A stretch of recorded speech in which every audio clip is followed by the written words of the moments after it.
Well, live we are. Are you? Live we are. I'm with you. You with me? Got a fresh haircut. Thanks. Yes, did yesterday. Yesterday, Shadow Ray, my guy, sort me out. So it's now becoming a tradition. 10:30 every Tuesday. Can't really complain. A lot of people question the fact that I get it done on Tuesday because a lot of people get it like Thursday, Friday, ready for the weekend. But I'm not vain like that. I just get it done whenever I can. That makes sense. Thanks. Yeah. It only needs to make sense to one person, and that is you. Yours truly. Yep. Yeah. Mate, welcome to the Bias Footy Show. You and I had a little bit of a. We had a little bit of a. We have it. I reckon 3 times a year we have a little clash on the stream. Clash. Yeah, like little brotherly love. You wind me up, I wind you up, and then eventually we get there. But we're good now. Yeah, sure. I mean, I didn't think much of it, so good to see you still think about it. Yeah, I was rent free. Yeah, I moved on pretty quickly. So what's going on? Heaps. Any more burlesque shows been attending recently? No, but wait, did I do a review of Viva here? Did I? Viva, the show. Yeah. Yeah. I think we mentioned it. Yeah. You should go. Seriously, you should go. So there's like a 7 p.m., not so raunchy one, and there's a later one which you see a little bit, but it's not. Is it like a date night sort of thing? Would you say that it is, or would it have to be with like someone who like understands that and gets it? Mate, you can. I mean, I went on a date there. It's a date. It's a night with the girls. It's not the boys. Like it's a show. It's like an athletic performance. Yeah. Interesting. Viva, Melbourne. Honestly, highly recommend. Do you have like a discount code that we can get? Maybe you should sponsor. Yeah, that's a good chance. Doesn't it fit? You know what? Maybe it's a good place for the Carlton membership team to go do their end of season celebrations. What? Are you not across this story? No. Am I really going to go through this story for the 3rd time? Surely not. When's this story happened? Oh, okay. Right? I'm going to do it. You don't have to, but no. A really quick summary.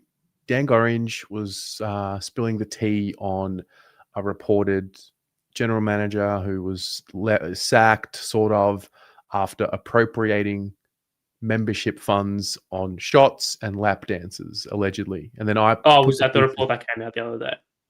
Yeah. So anyway, that's that. Mate, guess what? Yeah, haven't really been across. Yeah. Guess what? A bit flustered. My Hawks got it done. Great. Do we have to go into footy chat straight away? Yeah. Because I had a terrible week 1 of finals, but I nailed last week. I don't think I've tipped one final right. You tipped Gold Coast and you tipped Adelaide. I did tip Gold Coast. I did. No, in week 1, did I tip Gold Coast or Freo? I think I might have tipped Gold Coast. No, no, you tipped Freo. Did I? Thanks for telling me what I tipped. Well, why'd you ask then? No, I didn't. There was no question mark. Are you talking to yourself while you're on stream with me? Great, good to know. Rhetorical. I mean, it's a more substantial conversation that I would have with you. My bad. I forgot it's Ari Day. Imagine that. That'd be the best. Yeah, we'd just be arguing with the wall for no reason. Oh, that'd be unreal. Imagine if every day was Ari Day. God, that'd be the best.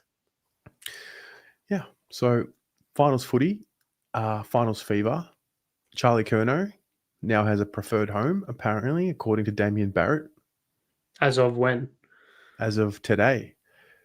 I find the news cycle, I think the more I work in the space and the more I'm obviously on my end, I'm waiting for news to pop up so I can maybe put it all together and make it into a video.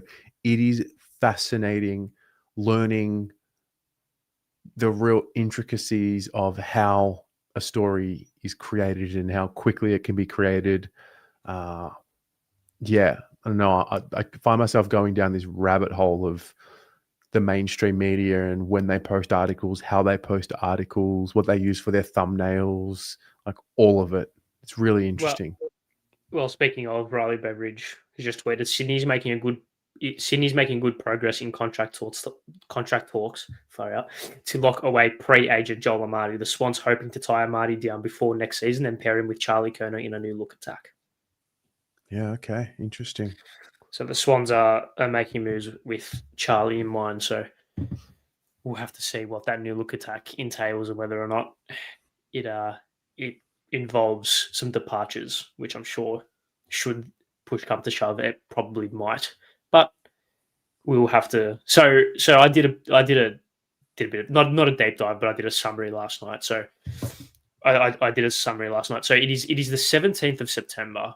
The player movement period does not start till the 3rd of October. There is still 2 weeks to go in the season, and we have 4 club captains potentially on the move, 2 of which have essentially gone on strike in Oscar Allen and Zach Merritt, in a sense, to force a move out of their clubs. Sam Draper, Tom De Koning, and Jack Silvani have all confirmed to be leaving. Charlie Curnow and Christian Petrarca are open for trades. We have no idea what's going on with Zach Butters. And 4 of the players that I've mentioned have met with over 5 opposition coaches throughout the year publicly. And it is only the 17th of September. Has there been a more just chaotic? I was going to say trade period, but it hasn't even started. Has there been a more chaotic end of 3 months, I guess, back into 3 months of the season where just players are moving and there's contract talks and there's trade and it's kind of who knows? Will it be more or less next year?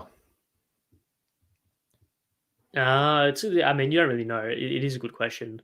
I don't know who the free agents are next season, so I think that's dependent on that for the most part.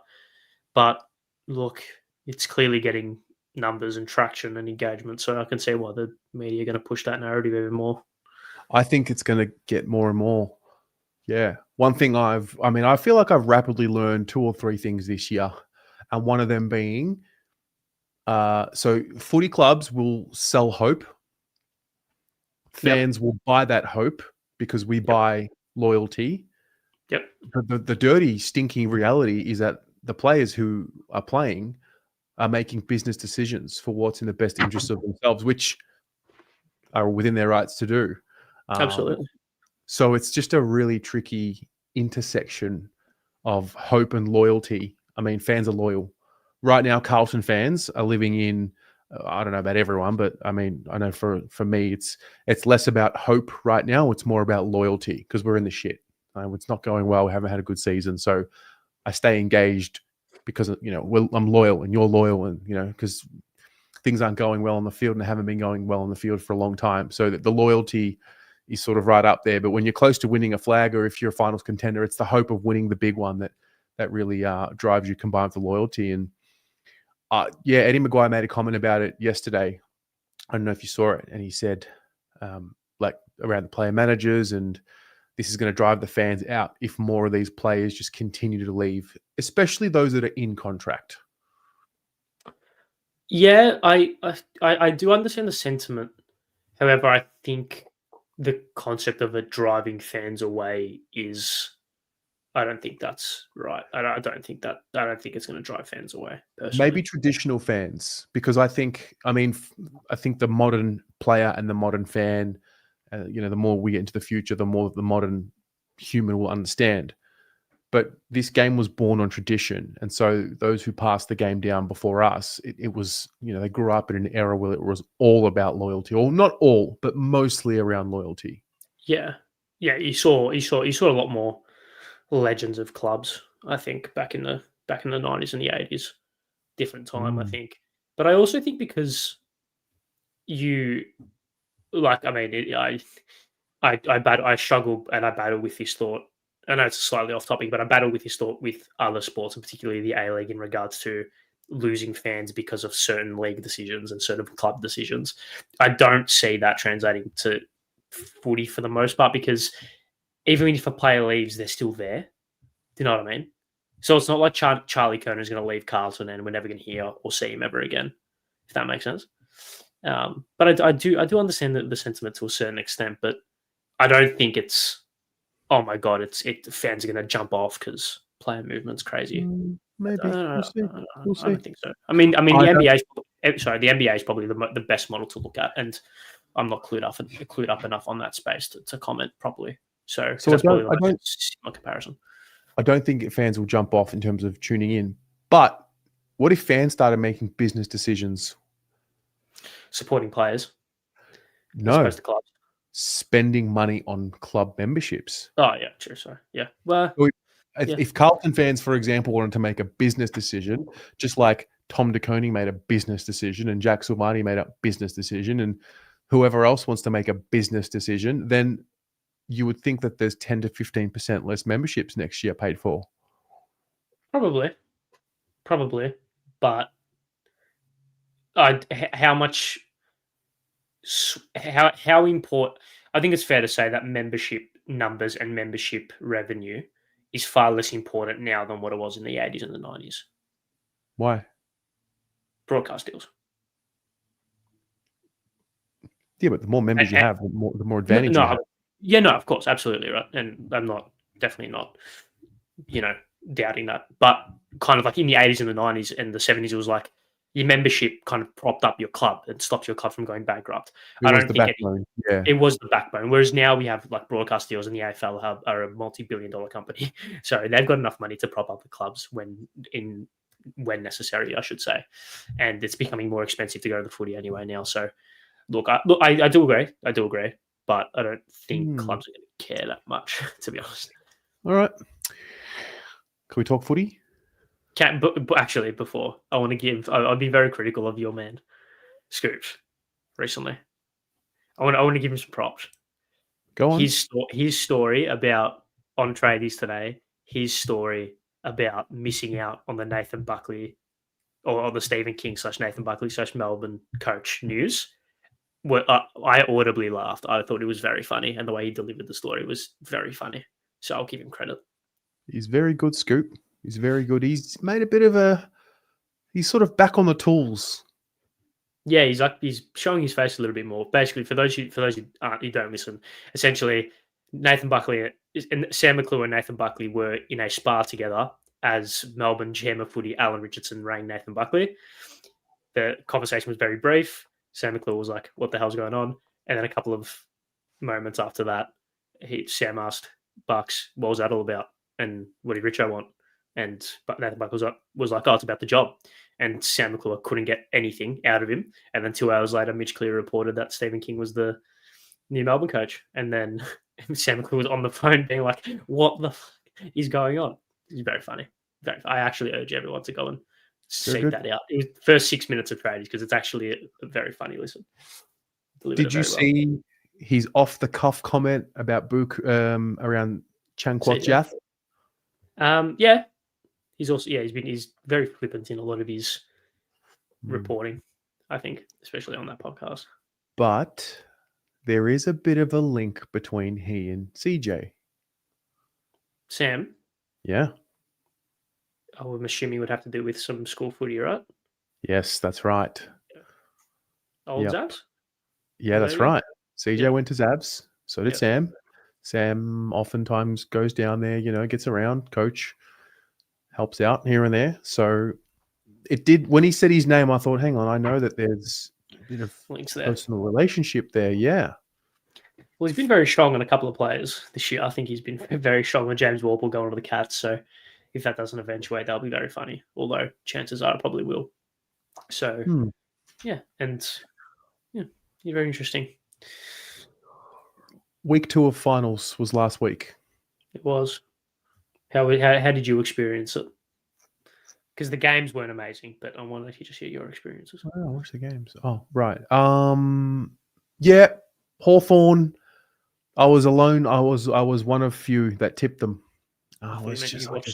Did you watch the game alone? No, I didn't watch the game alone. I had a nice dinner at a family friend's house. There's a group of us there. We watched the game together. And yeah, not surprised. In the end, I kind of was a bit surprised at how they ran away with it. I'm not off Adelaide, though. I'm not off Adelaide. Sometimes you just have a great year and you get. Did they overachieve? Well, I think it's definitely a talking point, probably worth discussing in depth. What do you make of their year? But No, because they had a good year. I is mean, it a success? He's going out in straight sets of success. where they finished last year? Well, 15th. they finished 15th last year, and then It's the biggest jump from one season to the next in the history of the comp. So I'm trying to think about it if I was a fan. So if it was Carlton, and if we I'd be so disappointed personally, because you play footy to win finals. Yeah, but you're also now in a position where you finish on top. You can attract players now very easily. You're a top 4 team. Yeah, I bet 2 home finals, man. Yeah, it's it's not like they finished 4th. It's not like they finished 4th.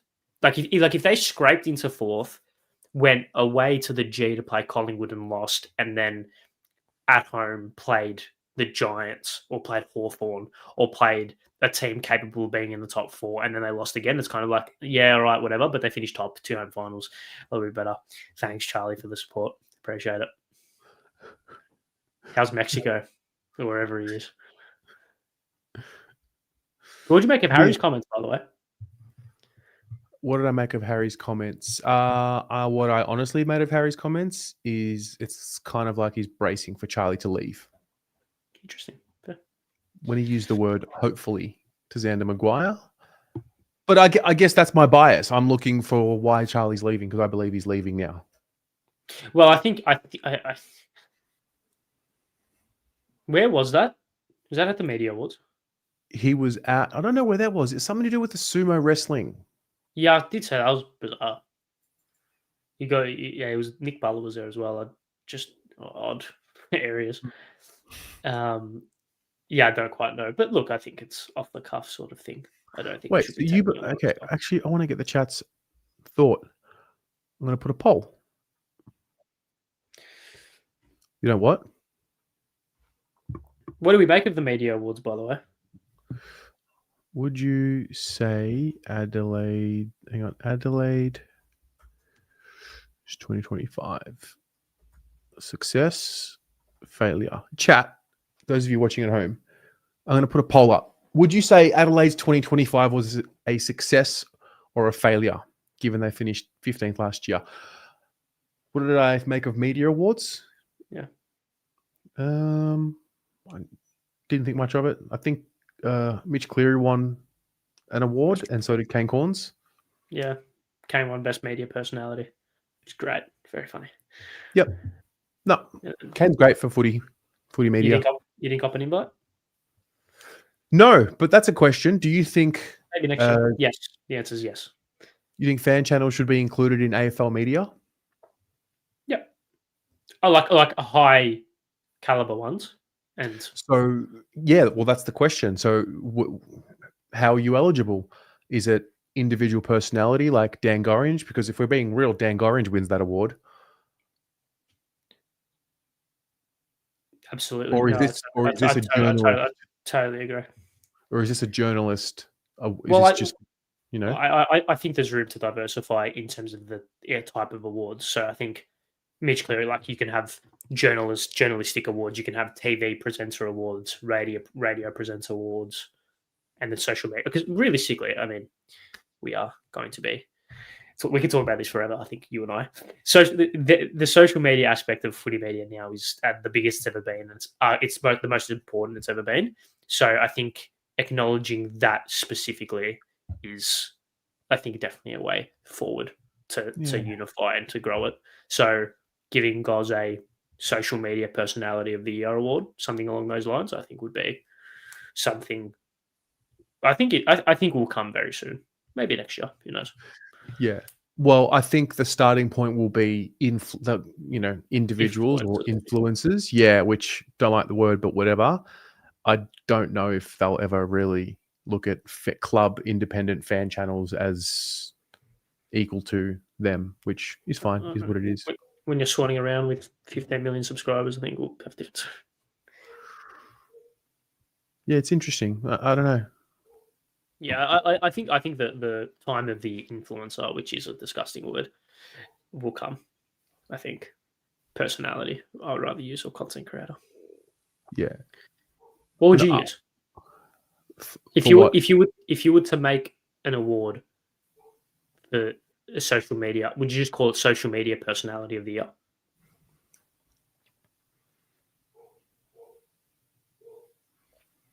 Because I think that's probably the best way to overall describe I it. guess so. If you're going down the route of individual, I think creator is the way to do it. Yeah. So creator of the year, and so within that you've got cheats. I mean, there's creators. Cardi's a creator, Caden's a creator. And I think you bypass the whole media personality because I don't think we should be individualizing and promoting too much narcissism. How so? Look, As in promote the work. Don't promote the personality. Promote the work that the individual has done. Yeah, I would also argue that their personality is the work. Like, is Kane Corns' personality not his work? No, I think you'll find Kane is extremely disagree? well researched. Yeah, I think he does a lot of work and research to be prepared to give these strong opinions.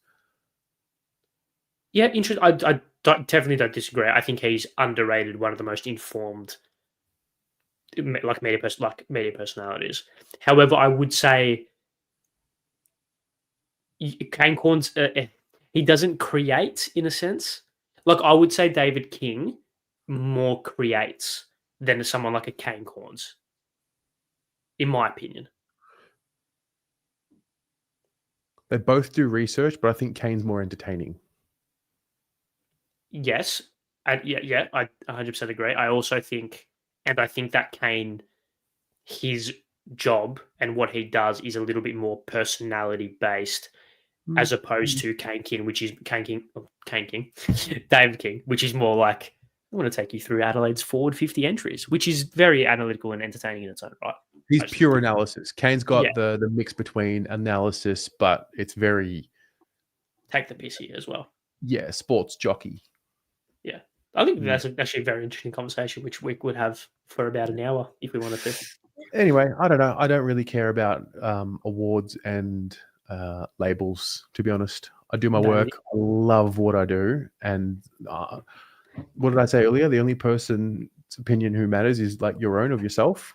Yeah, that's all that matters. One of my favorite things that you've ever said to me that I hold dearly to my heart is the phrase vanity metrics. And that's something that I think about quite often. Vanity metrics, mate. They don't matter. Exactly. All right. Footy. Yeah. What did I say about the wounded lion? Yeah, I mean, we touched on the Crows, so I think it's only fair that we touched on the Suns. We kind of shifted the order a little bit. So I think that game was more, I don't know if it was more about the Suns, but I think they have been overshadowed in the fact that what they showed on Saturday night was a typical performance from a team that is in their first final series against an experienced side that has been there, done that away from home. And I actually think a result like that will actually hold them in such good stead going forward, because they know now what it's like for that gap, because the gap between the best and the elite is 1%, but that 1% is 40-point margin plus. So yeah, they'll be better for it. Fair. Just want to wrap up. Sorry, I should have said this earlier. The Adelaide Crows poll. The fans have spoken. 59% said it was a success. Yeah. There you go. Okay. I won't go back on it, but yeah. Okay. But go back to the Suns. Now, do you have thoughts on Sam Flanders? Well, reports are saying that obviously he's talking to 4 different clubs. We're included into one of them. And the report again is that he'll cost a first-round pick. So, did you know changes anything. Did you see the link? Did you watch the video that I did? No, I've been under the pump all day. Sorry. No, that's okay. It only just uploaded. So I didn't realize this. So he was pick 11 in the 2019 draft. Do you know how the Suns ended up with that pick? 2019 draft. Not a Scooby. So that was actually Carlton's pick. Yeah, so the end of 2019, yeah, it would have really. Yeah. So initially it was pick 9. Yeah, and we then made the bid for Liam Henry and Tom Green, which pushed it out to pick 11. And we traded it. Mm-hmm. Do you know what the trade was? It was a future first and a pick later on, right? No, it was pick 11 and 62 to Gold Coast in exchange for pick 17 and 22. We drafted Kemp with pick 17. And what we do with 22? Sam Philp. Yeah, right. Or maybe we traded that one too. But anyway. No, Philp makes sense because he debuted the next year.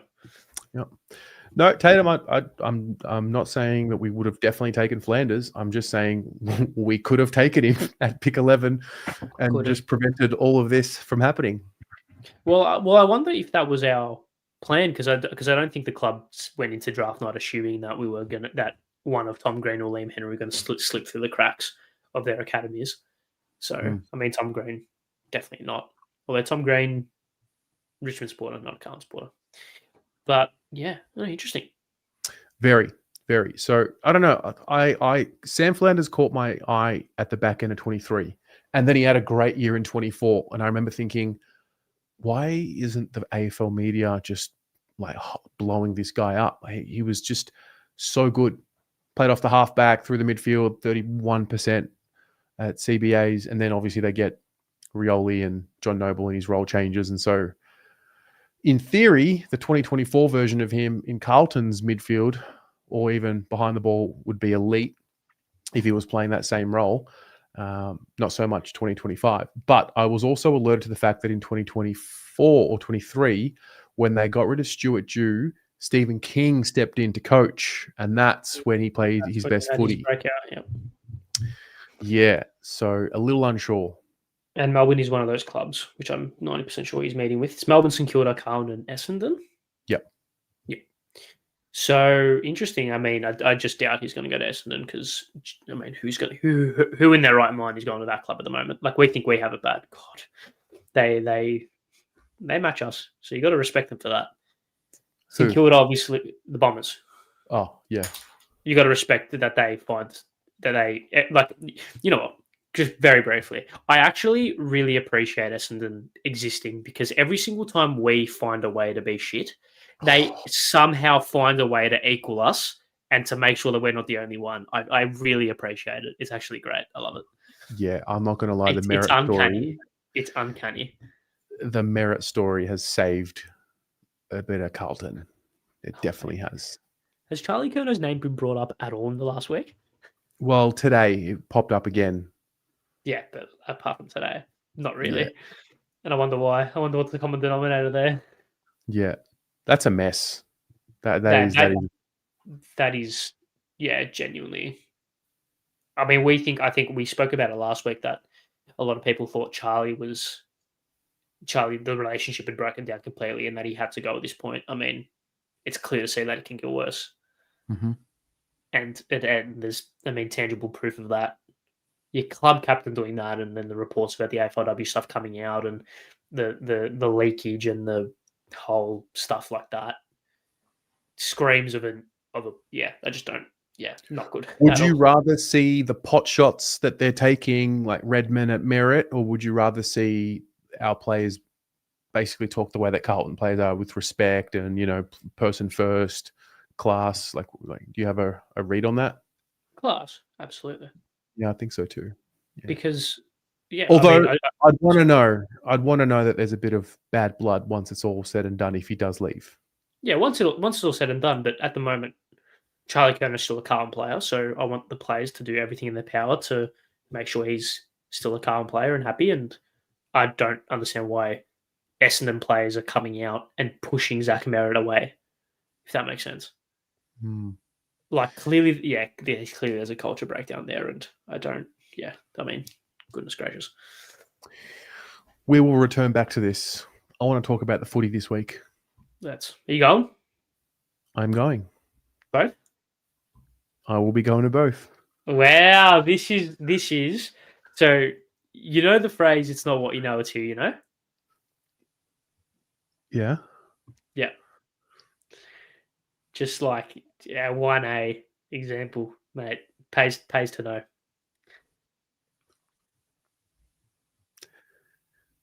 Just you go with? Just the kids from the streets, mate. None of your business. None of your business. Wow, I can't understand this stuff. Yeah. None of your business. Interesting. I'll find that out. Don't worry. I have little birdies scattered everywhere. It's fine. Okay. Are you going? No, I'm not going. No. Yeah. Do you know, until last year, you know that I refused to go to a grand final until Carlton were in it. Have I told you this? Yeah. Yeah. And then you went last year? Yeah, I had an offer to go to the Collingwood Brisbane and said no. Because I'm like, no, I'm going to wait. Good call. Nah, man. Nah, yes, man. Absolutely good call. Good game of footy. Nah, I get it, the rivalry and Collingwood and yada yada and this and that. Like, I do get it, trust me. But also, like, it's a business. The players don't give a shit about it. They've made that really clear. Yeah, but you care about it. I don't. Not anymore. These players. It's a new wave. You got to accept what the times are telling you. So, what do you care about? Flags. Yeah, right. Yep. Okay. Are you going to WrestleMania? How much money do you think I have? Hey, man, we'll get a GoFundMe going. Like, we'll get you there, man. It's in Saudi Arabia in 2 years. That'd be elite. Okay. You don't think you could save from now? Like, put a plan together for 2 years from today? You don't think you can get to Saudi Arabia? No, it's more about not wanting to. Oh, you don't want to go to WrestleMania? Oh, no, not in Saudi Arabia. No. Why? Because I don't want to. Okay. You don't like Saudi Arabia, or you? Well, we get into this very. No, I just not political. No. I just look. The Saudi Arabian wrestling fans are very passionate, and that is great. However, I think there are far better options to host the biggest event in your calendar. Okay. Far more deserving places, like just any other city. Fair. Shall we talk about some prelims to this week, or? Yeah. All right. Friday night. How was the tickets at Q, by the way? Were you like stuck in there for a while, had to like scramble, or was it a nice seamless process for you? I didn't do any lining up. It's luck. Like luck of the draw, guys. Luck of the draw. What do you want from me? Like, what am I supposed to do? I don't know. What am I supposed to do? Like, tell me. It's funny. It is what it is, mate. It is what it is. Get your clip up. Did you have one of those? Did I what? Did you have one of those like it is what it is? It is what it is. It is what it is. See, mate, you gotta be quick on these. You gotta be quick up, mate. Good. Yeah. Anyway, Geelong Hawthorn, Friday night, 7:40 p.m. at the G. Can I just quickly overarching thoughts across both prelims? If it is not a Collingwood Geelong grand final, something has gone horribly wrong for either team that doesn't make it. Horribly, horrendously, catastrophically wrong. Oh, I wouldn't say that about the Collingwood Brisbane game. I would say that about the Collingwood. You can't write off. We're going to get to Brisbane, but I don't think you can write Brisbane off. It's not about writing Brisbane off. It's not about writing Brisbane. Well, you're saying it would be a cataclysmic disaster if Collingwood didn't go through. Yeah, because of them. It could have been the Suns, it could have been the Dockers, could have been whoever else it would have been. Look, Geelong, I get it. They are just The benchmark. they're the probably. benchmark. They plan the marathon, not the sprint. You know, people had a cry about their fixture in the second half of the year, but they had a pretty tough fixture to the first half of the year, so whatever. But yeah, these teams, did you know, Ari, they've played in 8 finals against each other? Yep. What's the record? The Hawks are 5-3. They've only played 1 prelim.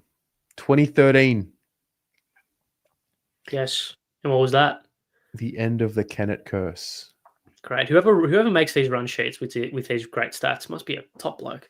Remind me the story of that game when the Kennett curse was broken. So the Cats were comfortably ahead at three-quarter Yeah. time, and Burgoyne absolutely turned it on, kicked 2 goals in the last quarter, and Travis Farker had the shot to tie things up with about 30 seconds to go. Missed, and the noise was that loud that you could not hear the siren when it went. So there was this like confusion. So yeah, crazy game. Geelong has won the last 4 games against the Hawks with an average margin of 44. The last final they played was a 2016 qualifying final. Isaac Smith with the kick after the siren. These are great. Geelong has played 5 finals at the MCG since 2016 against a Melbourne-based team and have only won 1 of them, which was the 2022 qualifying final against Collingwood. Hawthorn have only beaten 1 Melbourne team at the MCG in a final since 2014 when they beat the Cats in the qualifying final. Ari, this is great. Thanks. So another stat: the Hawks have never lost to Geelong in a elimination final. So final, like a semi-elimination prelim or grand final.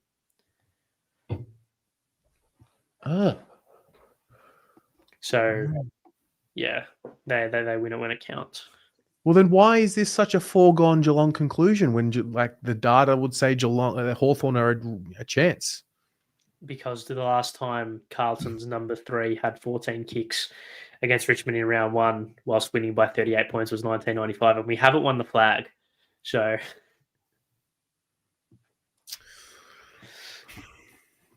I was all about Hawthorn last week. you were. I saw it. I saw the vision. I just don't see the vision for Hawthorn this week. Interesting. Yeah. Yeah, Maybe since then, Rocco. Yeah, you are right. You are right. Since that grand final.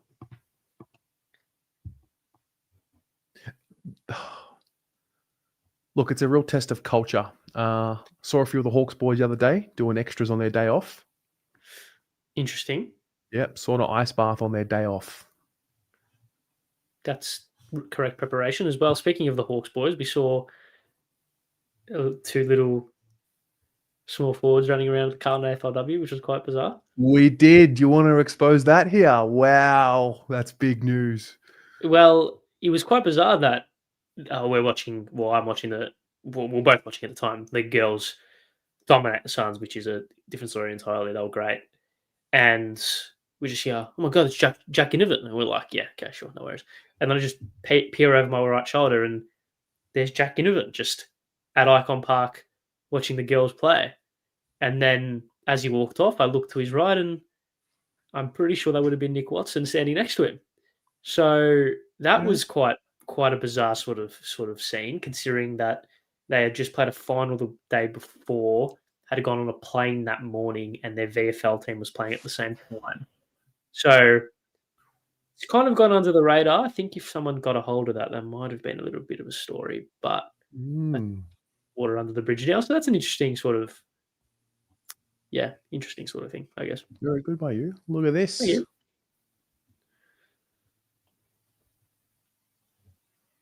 Times you go back to that first grand final in 1963 where the Cats won that one by 49 points. The Hawks actually lead the head-to-head chat 6-4 in finals. What is it that you love about this rivalry? Well, you got the Easter Monday as well, so you get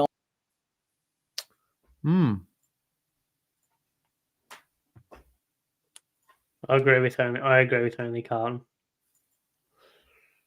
Can we watch Jesse Motlop highlights? We can do anything we want. We can finish the show with Jesse Motlop highlights. We don't have like we would, but we don't have 4 hours spare. Sorry, we've got places to be, so we can't watch them all. It's a shame. All right. Having said all of that, okay, where are you watching the game from? Probably home. Probably at this stage. Okay. I don't see me doing anything on Friday night. I just don't. Yeah. I watched both finals at pubs last week, so I'm a little bit pubbed out. I mean, I'm never really pubbed out, but like, I've spent a lot of money. So that is what I did. Spent a lot of money on. What do you drink at a pub? Carlton draft. Cool. And what do you eat? A steak. Oh, yeah. Cool. Ideally, more often not a porterhouse because they're slightly cheaper, and I think the quality, like if you go to like a proper steakhouse, and yes, the quality difference is a little bit more drastic, but I think a pub just a normal, porterhouse steak, gravy, calm draft, happy days. There you go. And then hard solo if I start to go out a little bit. Right. Yeah. I do love Carlton Draft on tap. Yeah, it's like mother's milk. Nick Watson used to date Keely Shearer of Carlton AFLW. Not sure if still a thing or not. There you go. Good on him. That would be why. Who are you tipping? Cats. Same. Although I haven't been wrong. I haven't been right. So maybe I tip the Hawks and try and... No. You are very much due for a tip. All right, Cats. Yeah, I think we're going to disagree in this next match. Saturday night, twilight, 5:15 p.m, MCG, Brisbane, Collingwood. Hook it to my veins. Where you are going to be at the game? Yeah, I'll probably watch it. I don't know where I'm going to be watching it. Are we there? Yeah. Yeah, mate, I'm going. Yeah. Probably home again. I just don't want to risk going into I don't want to risk going into Richmond at this time, just in case. In case what? In case they win. Oh, Could be very funny though. Could be very funny if they lose, and yeah, could be potential, but I don't want to risk it. So fair. This will be these two prelims, by the way, are my second and third ever attended. My first one was last year. The Geelong Brisbane. That was what a game that was. Yeah. That was a belter. Okay. Do you want to read out these interesting statistics? I will read out these interesting statistics that I spent hard working on them. These two clubs are 2-2 in finals games. 3 of those have been grand finals, 1 qualifying final. All of them have been at the G.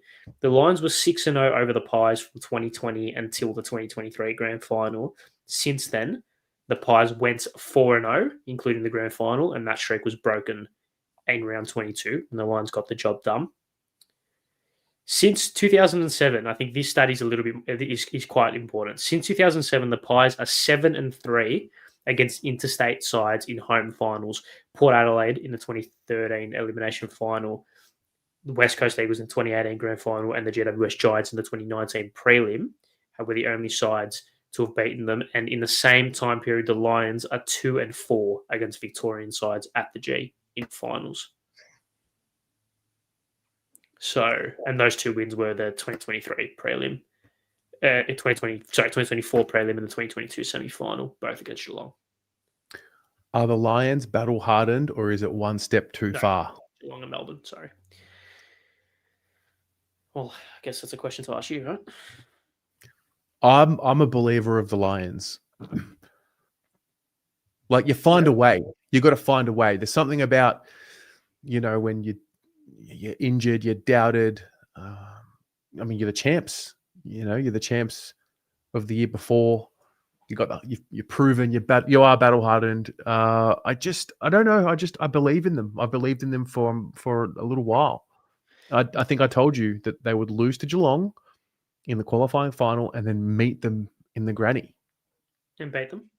And beat them, yeah. Man, I'd pay so much money for that to happen. I agree with the one of the comments there. I think it's a game where you can just tell it's going to be decided based on one player or 2 players. the big game players like Rayner and the Goey are going to be Yep. so influential in this game. Do you take any stock in this sentiment? Collingwood obviously went into finals with a poor run of form. They had a very good performance against Adelaide, and now they've had the week off. Is it almost counterproductive in a sense that just when they've got things right, they've not got any momentum? I'm going to say no. Sorry, if they had played that Adelaide game as an elimination final, played a semi, won that, and now they're storming into a prelim against the Lions, is that a little bit different than what's currently happening? I'm going to say it's not counterproductive, but I'm going to go one further. Hit me. They beat Adelaide, who got spooked in the finals. Interesting. The Lions will not be spooked. You know, they know how to wrestle back momentum. They've got the experience now in the big games at the G, big crowds. Yeah. They know what to do now. Yeah. Look, Collingwood are great. They've been arguably the best team all year, but for the last month, 5 weeks, whatever it was. 6 weeks of the season. At their best, who has been the best team this year, actually? Like side question. Whose best has been the best? Adelaide's best was the best. Okay, fair. But their gap was also the biggest. I think out of the teams remaining, the Lions' best is the best. Okay, fair. All right. Yeah. No, I just. Yeah, it's actually us. Do you not remember that game against Geelong? Were we really good that day? We were fucking awesome that day. Yeah, man. we were so awesome that day, man. Mate, man. You were unreal. Harry taking the game on the scruff of the neck. Do you know who else was good that day? Nick Haynes. Nick Haynes was great that day. Unbelievable. Absolutely blanketed Brad Close. Yes. Do you know what I mean? It was great that day. That's what I'm talking about! That's why he's the MVP! That's why he's the GOAT! The GOAT! Wiedering's 101 effort on Dangerfield. Unreal. That was the one and only edition of Bench Cam. True. For the season. That game did birth the apology forms. It did. Was that the best game? No, the Port game was the best. Nah, man. Geelong was the best game of the year by far. Nah, Port was great. Nah, because at least the season was still on the line. Yeah, a little bit of hope. Yeah, a bit of hope. You know what? I actually thought the Saints game was a good game too. That was Harry. I love that man. Yeah. Did you see the common denominator between the 3 games that we mentioned? Geelong, St Kilda, and Port Adelaide. I wonder who was arguably best on ground in all 3 of those games. So Harry's the barometer? Absolutely. Wow, it's been Harry Haralambos all along. Get rid of Charlie. Give him, yeah. We're not doing that. We're not doing that. We're not doing that right now. Charlie for Flanders and Jed Walter. Come on. And Big Six. Think about that. Jed Walter is a combative forward. Yeah, but they said he's not going to be traded, so. Yeah, but Jed Walter sprinting and bumping a player. Or when there's a player in front of him, he hurts him, puts a knee in the back. That's I'll tell yeah, with good contested mark, yeah. I'll tell you who that just reminds me of. Who? Levi Casbolt. Yeah, man. Would our forward mix be better if we had Charlie as he is now? No, sorry, Harry as he is now with Levi Casbolt as the second. No, but you've just made me realise that Jed Walter is a mix. Is if Charlie Curnow and Levi Casbolt if Charlie Curnow and Levi Casbolt had a baby, it would be Jed Walter. What a fucking sentence! What a fucking sentence! Just saying. You're right. Remember that goal Levi kicked for the Suns against us at the G in 2023? On the boundary? on the boundary, yeah, or like Never. on the final siren. What a guy! Never forget it. What a guy! Yeah. So, anyways, Collingwood, Anyway. mate, Collingwood, Brisbane. Back to the footy. So, Yeah. Bobby Hill not going to play, right? Probably not. Probably not. Jeremy Howe, will he come back? I think that's been confirmed. Yeah. Mate, this is Brisbane. This is Brisbane. So Brisbane forward. Let me start again. Brisbane's forward set up against the Cats broke down horrendously. Sam Day and Ty Gallup could not hold anything. So they changed it up. They brought McInerney in, played McInerney, Fort, Gallup, and Morris.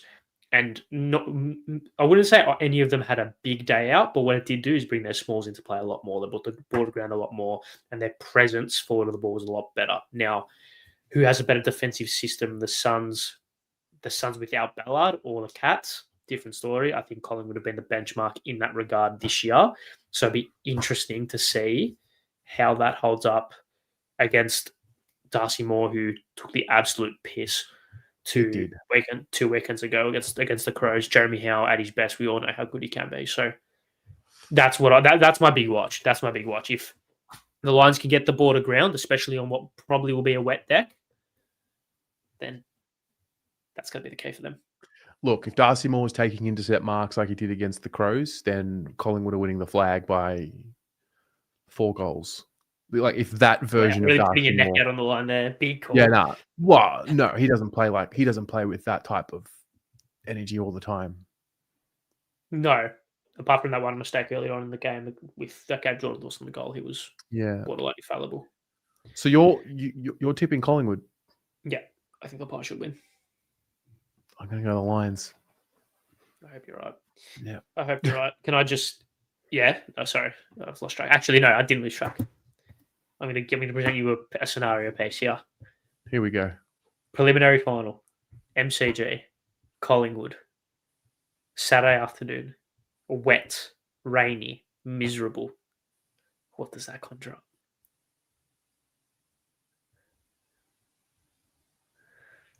Cox? Mason Cox? No. 2019 against the Giants. Oh, really? And wait, I'm not done. Who was the catalyst that day for the Giants? Zach Williams? Zach Williams. What happened a year later, 2 years later? He went to Carlton? Exactly. So who's going to be the player that plays their one good game in a new position that we're going to spend $900,000 on in 2 years' time for the Lions?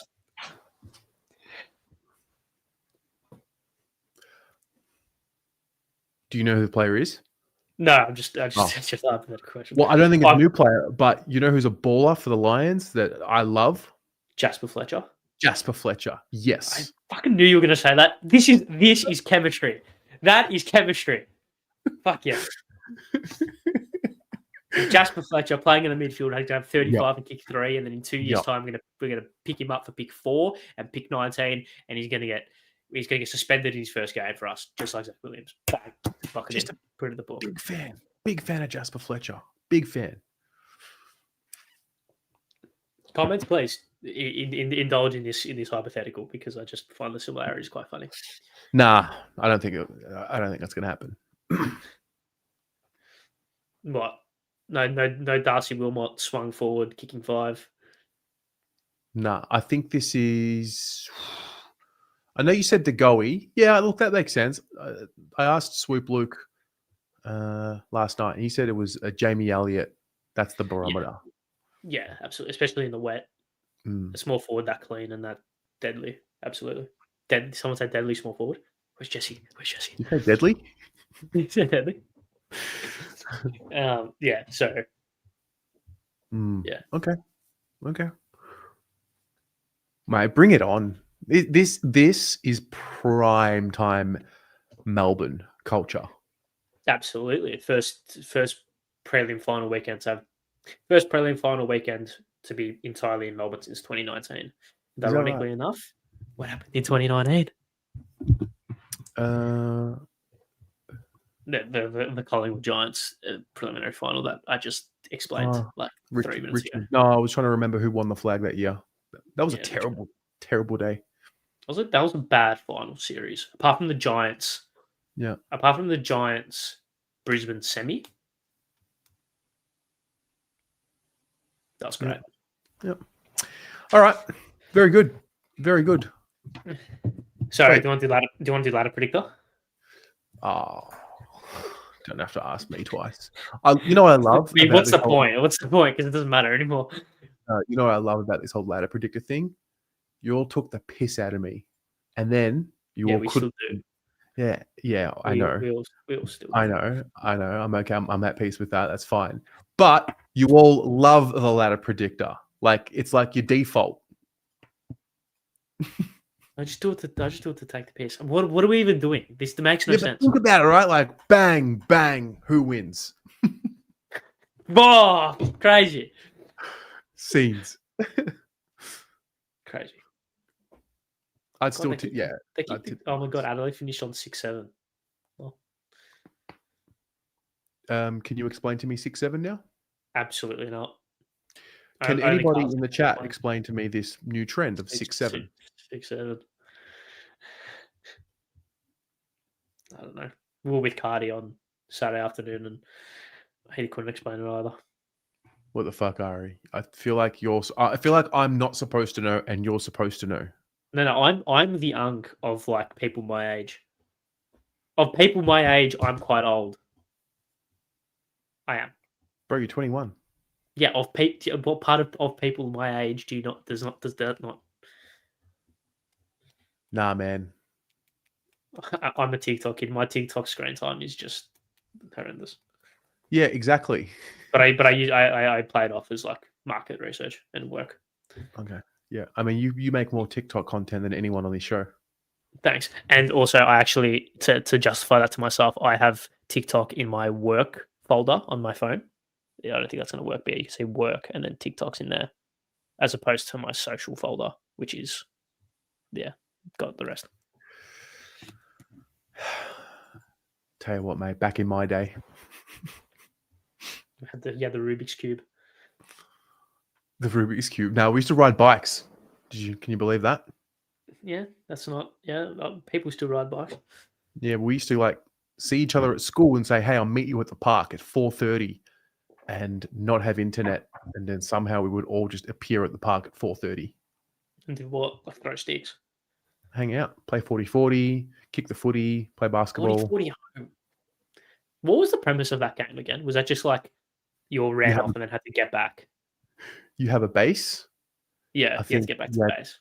You had to count, and then I think you weren't allowed to be seen or spotted. Right. Yeah, we never used to play that. We just did them all like standard, like hide and seek and tag. Right. Hide and seek, Tiggy, unreal. So when I played 40-40, we used to find people and like beat the shit out of them. Like you used to get beat up and punched. Yeah. We played drops as in school. So it was just like you could just not with punches, but like with like grabbing someone and like trying to trip them over. I really hurt my arm one day doing that. Have you ever been in a fight? Out of just a side question. Have I ever been in a fight? Yeah, like a fight, like throwing a punch. You know the answer to this question. Oh, is this when you ran away and you lost a shoe? That's not a fight. Okay. You didn't put up a fight. So we're not getting into this right now. Okay, fine. But how much information do I want to disclose? No, I'm not doing that. No, it is what it is. That's fine. All right. There you go. Manhunt. Only Carlton. What's manhunt? Is that like? I played British Bulldog for sure. What's British Bulldog? British Bulldog. Oh, mate. British Bulldog. 2 lines parallel. You got to run through. No. That's something else. Got to run through, not get hit by the ball. No, what British Bulldog was different. Oh yeah.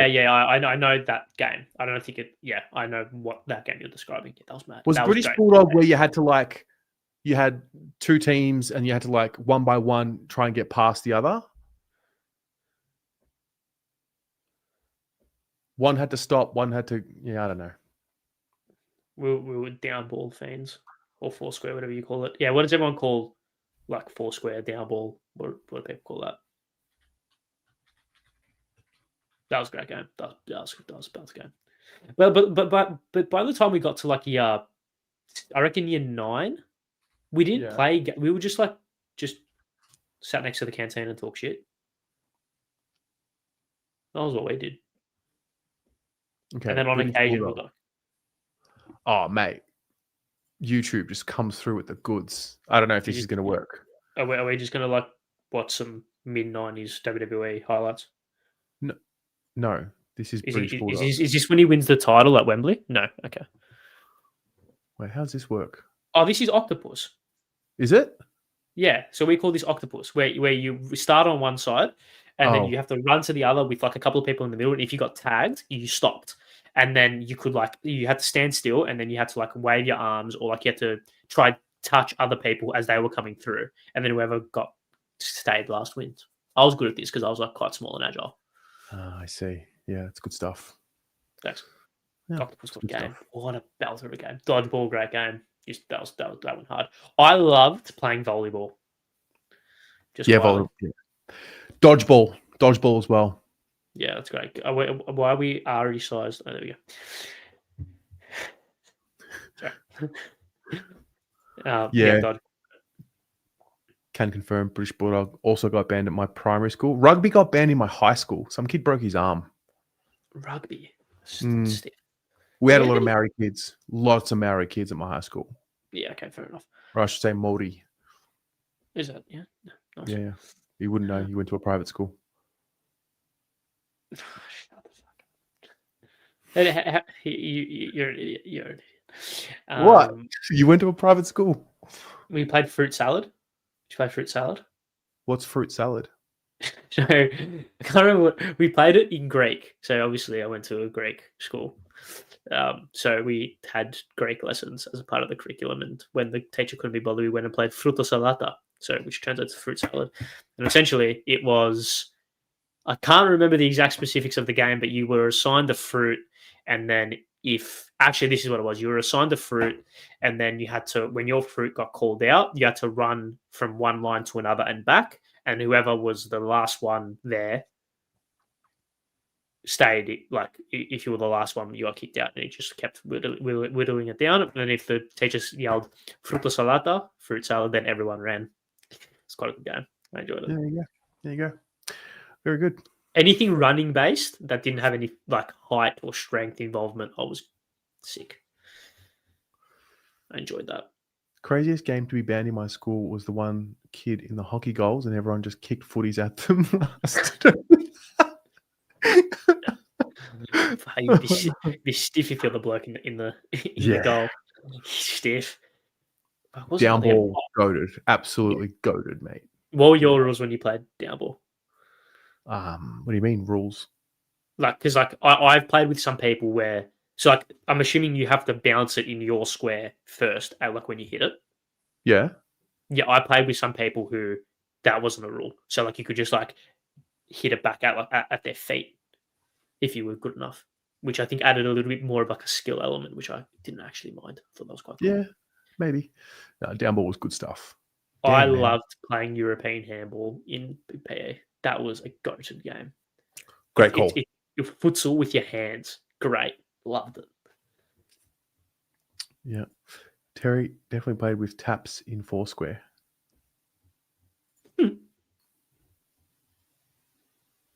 From memory, we had 6. Or was that a different game?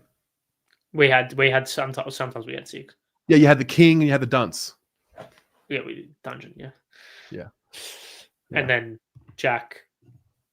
I can't remember what the other ones were. King, queen, jack, dunce. Or maybe it was 4. Joker, maybe? I don't know. Maybe.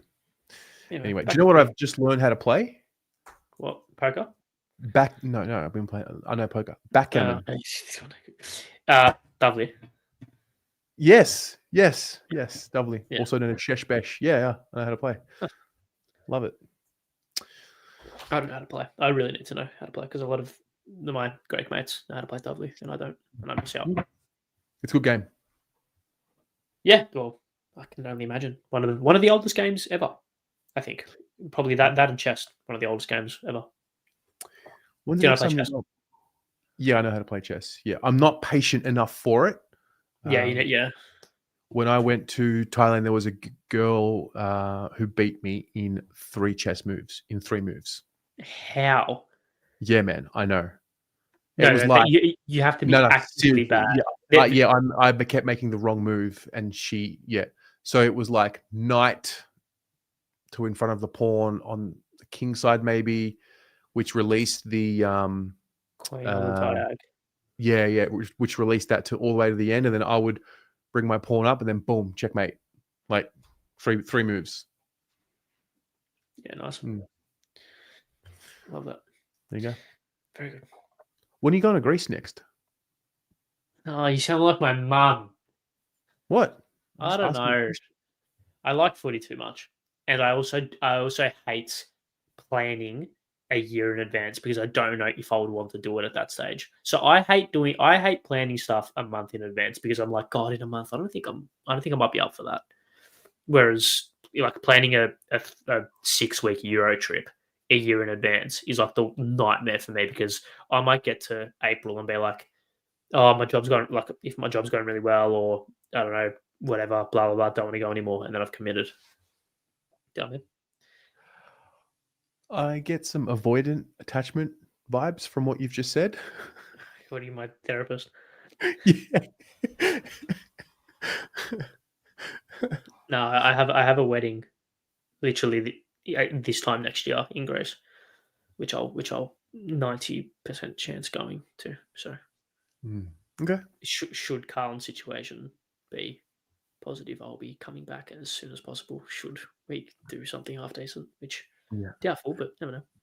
Rocco, one of the biggest things you taught me this year was that Armadale in Perth is a rough suburb. Wow. And it's the complete opposite in Melbourne. Yeah, he's like that's where you live, isn't it? Yeah, I'm an Armadaling. Oh my God. I grew up in Thomastown, and I'm a hard knock life and all this No, stuff. mate, listen, it's the business decision. Be close to the football. What? That's why I live on this side of town. The southeast. Rocco and I both live in Armadale. That's Congratulations. Yeah. Love for you. All right, mate. I reckon we're done. Oh yeah. Did you want to finish up on Zach Merritt, because I feel like that's got a little bit of a Sure. What have you got?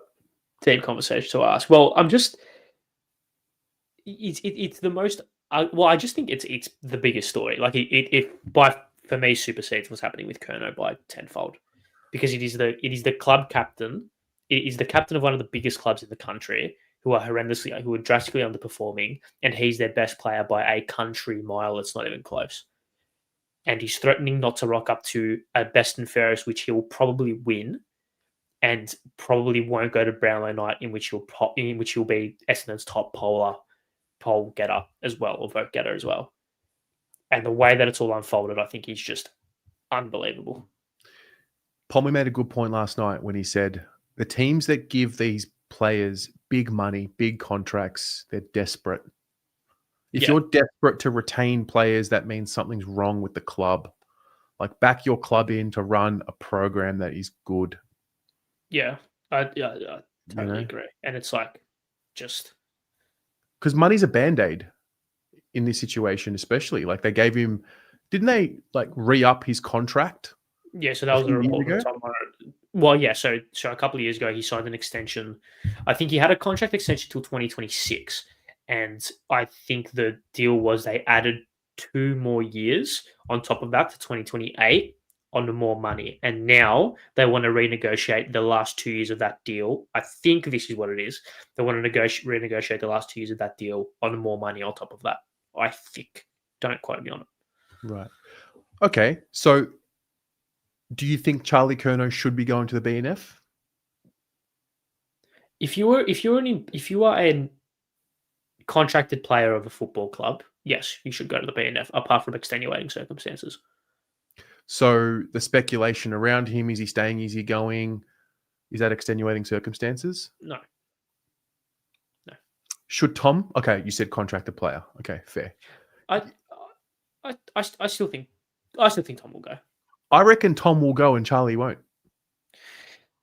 I mean, But I kind of get it. Like, it would be very I get it because Charlie. I also do sympathise a little bit with his position in that. I do as well, for sure. You know, I get it. You know, you're a leader. You took the money. Like, I get it. And you got a job to do. Like, cut the shit, do it. But also, if you ever go to the Carlton Football Club and you just see Charlie walk, he doesn't walk 4 steps without someone like jumping at him. Yeah, I can only imagine it's an uncomfortable situation for sure. Yeah. Yeah, Stocker went. I'll never forget it. I agree with Lou. I don't think Jack will go. I don't think Jack will go either. I don't think Jack will go. Well, then, hang on a minute. But if he's, the Carlton person that he says he is in that post with the, beautiful words, then he will go. Well, I guess we'll find out, right? I think he'll show a lot. Actions speak louder than words at the end of the day, and it'd be the final. It'd be a stab in the heart if he's not. Okay, so have a guess. Have a guess from those 3 who goes to the BNF and who doesn't. Charlie and Tom. Jack won't go. You think Charlie and Tom will go, and you think Jack Silvani won't? Yeah. And I think Harry Lemmy, Raja Fantasia, and Alex Chincotta will go as well, for what it's worth. Chincotta will go for sure. Chincotta's a legend. Yeah, he's a ripper bloke. Chincotta bleeds for it. Like, he loves it. Are you across this? What, that every player has taken clubs out of their bio? Not every player. Josh Simpkins took North Melbourne out of his bio, apparently. Whether or not he was in there or not is a different story. Okay, so Atush and I had one of the funniest encounters. Like, you couldn't get it more wrong if you tried. Like, bless his soul. Right? I don't know if you've seen this though. So have you just added the government name? No, he's already come on and he's already told us that it's all good. Okay. It's all good. Okay. So looking out for you. Question. Does Jesse Motlop have the Carlton Football Club in his bio? Oh, fuck it. Who cares? But no. Incorrect. That he does? He does. My guy. Go. Does Mitch McGovern have the club in his bio? Here we go. I like this game. I really like this game. Sorry. Mitch McGovern does. Correct. It's good. It's good by you. Thank you.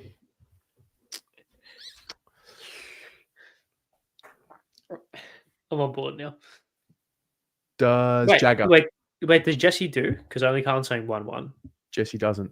You got it wrong. Jesse. Oh, sorry. Well, I thought you said get it right. Okay, Jesse doesn't. No, I said he doesn't. No, you didn't. Didn't I? Okay. You said he doesn't have it. He does have it. Oh, okay. All right, sure. All right, well, Jagger Smith. Jagger does. Jagger does not have it in his bio. Really? Wow. Interesting. Okay. I I thought Jagger would. First year player, 18, Yeah. Brody Kemp? Brody doesn't. Brody doesn't. You were right. Yeah, Brody doesn't. No, he's too like that. Right. Too like that. Zach Williams. Oh, does love the club. Yes, he does. Yes, he does. Well done. Yes, nice. Harry Mackay. I think I looked at this the other day. I think he just has Ben and Harry. I don't think he does. Lock it in. Oh, he doesn't. No, he doesn't. He doesn't. Yeah. Does he have Ben and Harry? Yeah.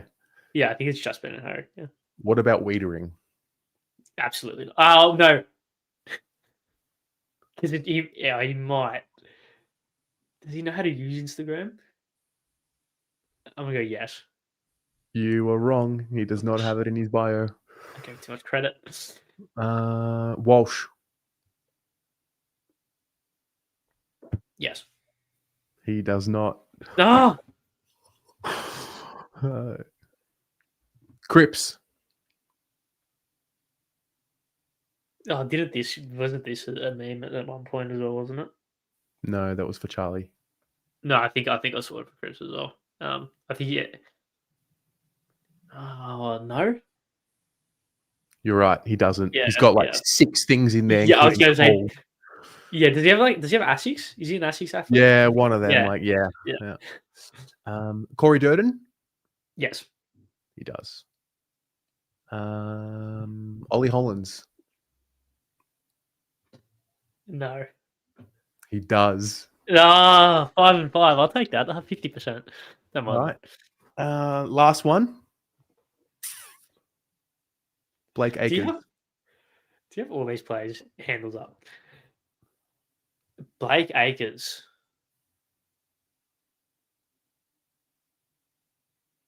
Does. He does. Well done. He does. Well yes. done. Yes, well done. And yes, I went individually to all these players' profiles and looked it up. I find it very I funny. was getting into it on the Big Footy forum. I was having a bit of a chat. Why? Well, they were talking about Curnow doesn't follow the club and like it means something. And then I said, well, okay, well, Curnow's never followed their club. yeah, I know. I understand. So my point was I don't think we should read into it too much because guys like Cripps, Walsh, Mackay, Wiedering, Chera, Jagger and Kemp don't follow the club. Or sorry, don't have the club in their bio. Would you have the club in your bio? Yeah, absolutely. Yeah, I would. Yeah, I would. For sure. I would have the club in my bio. Would you? Okay, so if you were an AFL player, this is going to get a bit rogue. If you're an AFL player and you had this hypothetical dating profile, would you put photos of you in club apparel and like letting people know that you're an AFL footballer? Yeah, that would be the answer. I absolutely would. Every single photo would be me playing. Every single one. Yep. Like it. Very good. Yeah. So Zach Merritt. Only Zach Carlton. Merritt. You went 3 now. I thought this seems like something that you would just get absolutely right all the time. Yeah. There you go. Yeah. Anyway, that's us. No, only Carlton was like he just couldn't get it right, and he was in his head, and it was back and forth. That's very funny. Yeah. That is very funny. Well, I guess don't. What did Elijah say? Don't read. Not everything you say. Not everything you read is true. Whatever. It's true. Yeah. Don't believe everything you say. Yeah. All right, Ari. It's been awesome. Yeah, it has. I'm gonna go watch the last episode of The Summer I Turned Pretty. Enjoy that. I'm not. It's a joke. I want to see the reaction in the comments. Okay. See you next week for the season finale. Yes, I mean, there you go. Getting this now. I'm officially getting the sack live on there. No, well, we don't need to do a show after that, do we? Yeah, we don't need to review the biggest game of the year. No, we're on. All right, we'll discuss it. We'll see how we go. We'll say performance review. Performance review. All right, guys, enjoy. Take care. Go Blues. Go Blues. It's your say.